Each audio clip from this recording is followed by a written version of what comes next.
Komunistička partija Kine ove godine slavi 101 godinu od osnivanja. Na primjeru infrastrukture, ulaganje u projekte i inicijativom Pojas i put, Luka Pavlović, radnik globalne kineske kompanije Power China u Srbiji, ukazuje na to kako je Kina, predvođena Komunističkom partijom Kine, osnažila globalnu ekonomiju i ekonomiju Srbije. Kao što smo rekli, da 2013. godine je usvojena inicijativa Pojas i put od strane Narodne republike Kine i Kineske komunističke partije, koja je imala za cilj da osnaži globalnu ekonomiju i infrastrukturu svih zemalja. Sama inicijativa je jedan veoma hrabar i human, da kažem, poduhvat, jer omogućava kako Narodnoj republici Kini, tako i ostalim zemljama da se razviju, poštujući naravno međusobne odnose i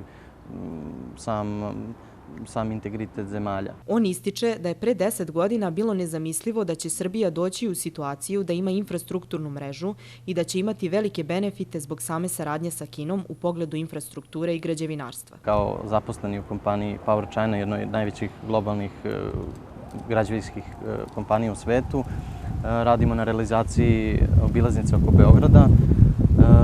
Taj projekat je veoma značajan zato što je deo panevropskog koridora 10 i deo koridora 11, čime, da kažem, nije samo lokalni, regionalni, već međunarodni značaj samog razvoja.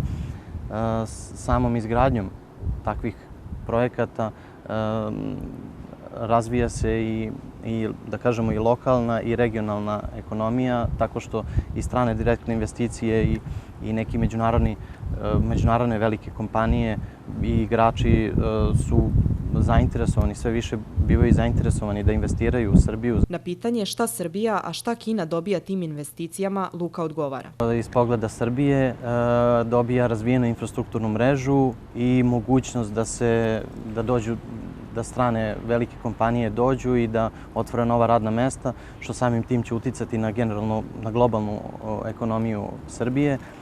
Dobijemo naravno i kako ekonomsku, tako i političku stabilnost, što je zapravo veoma važan faktor, iako negde se to tretira kao marginalna stvar, ali pored toga Kina s druge strane dobija mogućnost da pokaže svoju humanost i da svojim kompanijama omogući da rade i van teritorija njihove zemlje i da pokažu zapravo da su veoma odgovoran, ozbiljan partner na koga može da se računa i uzimajući u primer lično naš projekat, vidimo da međudržavna saradnja je veoma uspešna i donosi sveobuhvatne benefite same realizacije svih takvih projekata.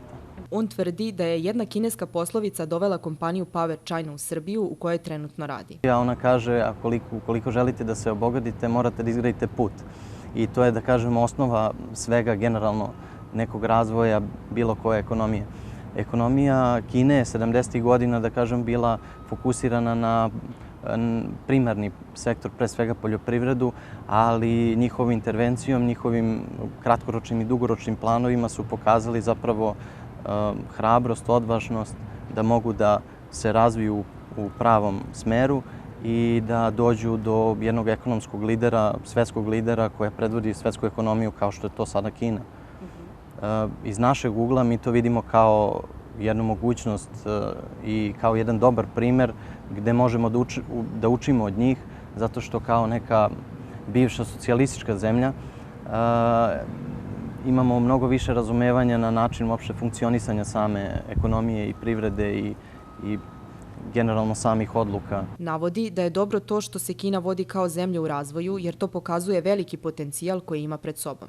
Sada su već došli do toga da su tehnološki jedna od najrazvijenijih zemalja sveta i investiciono da ulažu jako puno u inovacije, u tehnologiju, u razvoj same industrije. U Srbiji postoji izreka da je prut nesalomiv u snopu, a Luka ističe da je kineski narod upravo to pokazao zajedništvom i verovanjem u prave ciljeve, vrednosti i ono što je Komunistička partija Kine stvorila. Upravo njihova otvorenost i prema svetu i njihovo širenje investicija i mogućnosti svojih kompanija državnih kineskih kompanija da učestvuju i da budu deo svetske ekonomije. Samim tim se, kao i svaka zemlja i svaka kompanija, želi stabilnost gde god investira i gde god ima svoje kompanije i svoje zaposlene. Samim tim, da kažem, to je benefit zapravo za ceo svet, ne samo za nas, da kažemo, kao region.